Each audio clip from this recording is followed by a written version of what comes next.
Hey everybody, it's Matt. This is the 10-Minute Bible Hour podcast, and we have a place in town that sells kitchen, cooking, baking supplies, things like that.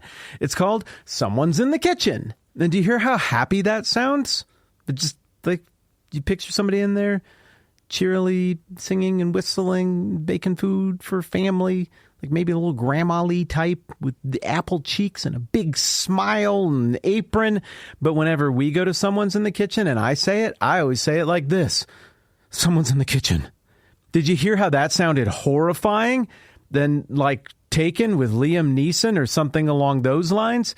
Some of these things, just in how you say it, things can turn real creepy real fast if you say it the wrong way. Likewise, I think we got a passage like that here in Galatians where Paul gives us this little hint about some very bad thing coming from somewhere else.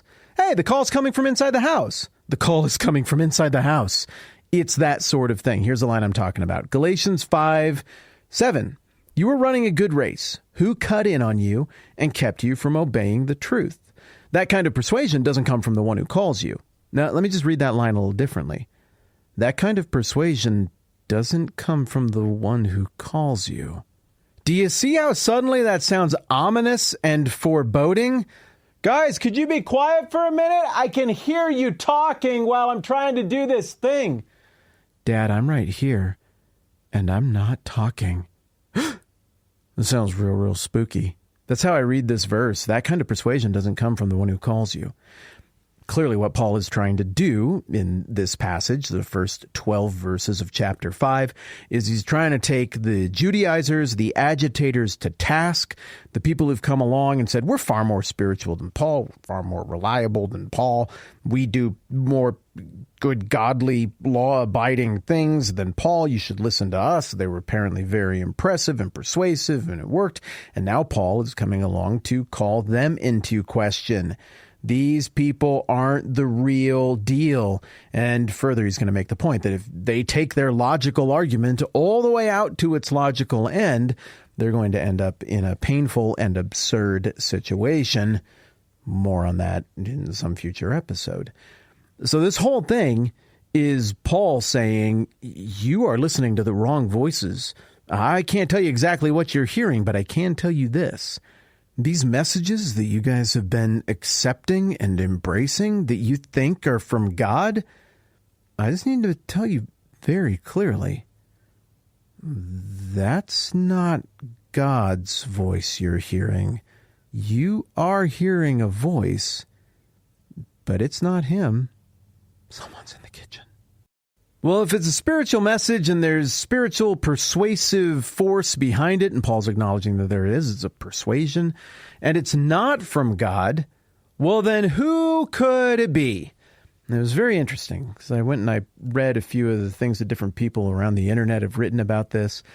And it's funny because the modern commenters on this passage are very cautious about this little turn of a phrase from Paul. They read it as, well, you're not hearing from God, you're hearing from the bad people. And that is where the persuasion is coming from. But I don't read it that way. To me, even the first time I read this, way back when I was a kid, the way I've always read it, the way I'm reading it right now on this pass again, it feels foreboding. It feels like this one little line tucked in there to say, hey, consider what kind of power you have tapped into here. Consider what forces might be at work in what this thing is.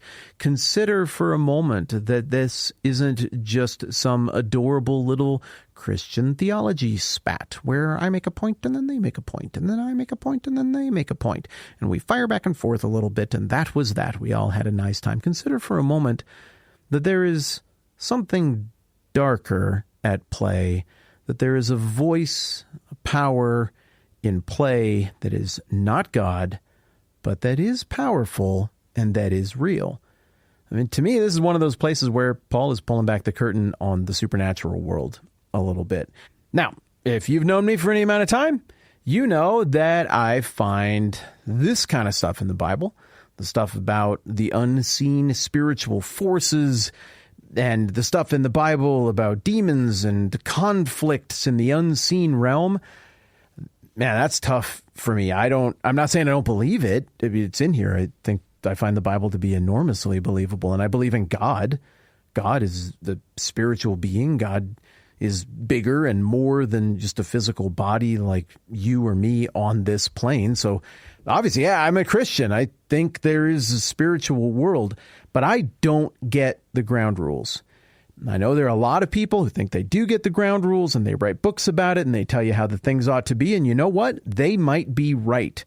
But also, a lot of times when I read those kind of books, they seem a little bit made up. Just like there's true things in here, but it's also very speculative because I don't know. It's a spiritual realm. I don't know how demons do things. I don't know what the ground rules are of that.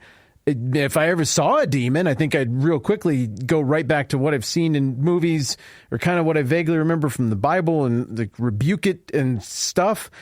Fortunately, I haven't had a lot of experiences like that, save one that I always allude to that I don't know what to do with and that I continue to not tell you about. Maybe someday I'll tell you more about it. At any rate, to me, this is a place where Paul is saying, this is more than a debate. There is a spiritual power of darkness in play. That is biblical theology. It is from Paul. It is from Jesus. It is present in the Old Testament. We get some weird looks at it in places like Daniel. This is a thing. To believe the Bible to be reliable and from God is to believe that there is a spiritual realm and that there are dark spiritual forces who are opposed to God. I think Paul is saying that this argumentation is born out of that kind of dark spiritual force. So I read a bunch of this recent stuff that is all, it's so modernistic in its thinking. So if you're like me, or literally anyone who's alive on Earth right now who grew up after the Industrial Revolution, there's certain modernistic assumptions about the physical, natural world being the very truest thing, and anything that goes beyond that is, it's all theories or opinions or whatever, or not real, or myths. And that's a very curious thing about trying to do Christianity in this age is we very much divorced ourselves from thinking about the spiritual realm and spiritual things like this. They're very disorienting categories for people like us born when we are. So I thought, all right, I'm going to go and dig back into the past to a time, before the Industrial Revolution when people did think about things like this and see what old Martin Luther does with this passage. So I've pulled this out right now. I have not read this yet. We're going to open this together. This is Martin Luther's commentary on Galatians. I did find the reference. We are in chapter 5. What is this? This is verse 8 where he says it. Okay, let's see if Martin Luther is like modern commentators who read this verse and interpret it as, hey, somebody's in the kitchen. Or if he's reading it like I am, which is, someone's in the kitchen. Martin Luther, German monk, 16th century. He writes, Paul explains how those who had been deceived by false teachers may be restored to spiritual health. The false apostles were amiable fellows. Apparently they surpassed Paul in learning and godliness. The Galatians were easily deceived by outward appearances. They supposed they were being taught by Christ himself. Paul proved to them that their new doctrine was not of Christ. Yeah, here we go. Martin Luther, but of the devil. In this way, he succeeded in regaining many. We also are able to win back many from the errors into which they were seduced by showing that their beliefs are imaginary, wicked, and contrary to the Word of God. The devil is a cunning persuader. He knows how to enlarge the smallest sin into a mountain until we think we've committed the worst crime ever committed on earth. Such stricken consciences must be comforted and set straight, as Paul corrected the Galatians by showing them that their opinion is not of Christ because it runs counter to the gospel, which describes Christ as meek and merciful Savior. I'm going to keep reading. This is good. Satan will circumvent the gospel and explain Christ in this, his own diabolical way. Quote, Indeed, Christ is meek, gentle, and merciful, but only to those who are holy and righteous. If you're a sinner, you stand no chance. Did God not say that unbelievers are already damned? And did not Christ perform many good deeds and suffer many evils patiently, bidding us to follow his example? You do not mean to say that your life is in accord with Christ's precepts or example. You're a sinner. You're no good at all. That was fun. Well, this is fascinating. So Luther is likening the Judaizers' adherence to the law. He says he's saying that's a vulnerability to the spiritual attack of the great deceiver, Satan, who would come along to someone like the Galatians who wants to like Jesus and wants to be in relationship with God and wants to have right standing with God. Luther imagines this monologue from Satan that he whispers in the ear of the vulnerable Christian to say, well, Jesus said to obey him, and you don't obey him at all. You don't follow his examples well enough. You're a sinner. You're no good at all.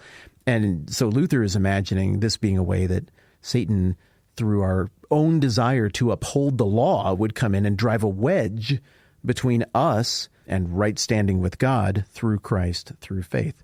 That Martin Luther, there's a lot of reasons he's pretty famous, but one of them is that he's real smart. Fascinating. I think this passage is clearly someone's in the kitchen. I understand that somebody could read that differently, but the bottom line is that kind of persuasion doesn't come from the one who calls you. Okay, then who's it coming from? Where does truth come from? God. He owns that. He's the author of things that are true and right. Where do lies come from? Well, the Bible calls Satan the father of lies. This is what he does. He's like a roaring lion. He prowls around trying to figure out who he can devour next. He's solidly the bad guy. He's opposed to the things of God. The origin of lying is with this spiritual force of evil. I gotta think the Galatians had some clarity on that, like where Satan, the devil, fits into all of this. And just in passing, I think Paul is pointing them in that direction. This wouldn't be the first time in the New Testament that we see a prominent character saying to very religious-seeming people, your father is actually the devil. You are not in league with God, even though you hold yourself out that way. And of course, I'm referencing Jesus and the stuff that he says when he finally torches the bridge with the religious leaders toward the end of the book of Matthew, which is in chapter 23. It's a whole bunch of red letters with Jesus just lambasting the Pharisees who are oh so loyal to their father, but their father is not God. Okay, so bottom line in this passage, however you read it, Paul is making it clear that the Judaizers' argument is not maybe a different read on what God said. It is not from God. It isn't coming from the one who calls you. I think that intones that it is coming from the enemy, the father of lies. Read that how you will. In the next little chunk that we're going to read, he's going to talk about how pernicious such a lie, such a falsehood is, and how quickly such a thing can spread and metastasize into something far worse. Final thought. It took me a minute because I was real busy. I had to finish my manuscript I've been working on, and then I traveled to California to film a bunch of really cool videos last week. Jeff went with me. We filmed a bunch of videos at churches. They were great and really encouraging. I needed that, by the way. More on that later. But all of that to say, I've been busy and I've been running, and I just now, last night, was able to sit down and put together a little audition folder for those of you who are kind enough to reach out and say you might be interested in helping me with editing for the YouTube channel. I am so excited to get my YouTube channel out of mothballs, grind through the algorithmic prison I've been in, find solutions to it, and make cool stuff, particularly cool stuff that helps people understand the Bible better and be more interested in reading it for themselves, and cool stuff that helps Christians understand other Christians better and maybe like each other more. So I'm asking for some help with that. If you've already emailed me, you should have a reply email with a little audition task that I'm assigning. I don't know, that sounded horrible, but go read the email. It'll make sense. If that's something you've kind of been on the fence about and you would like to still throw your hat in the ring for maybe jumping in, helping out with some editing stuff, you can shoot me an email and I will still forward over to you what I sent to everybody else. Cool. That was fun. I hope you all have a great day and be careful out there. I hope you all have a great day. And be careful out there. It's so different from one to the other. It really is it's all in the intonation. It's all in how you say it. I'm Matt. This is the 10-Minute Bible Hour Podcast. Do this again soon.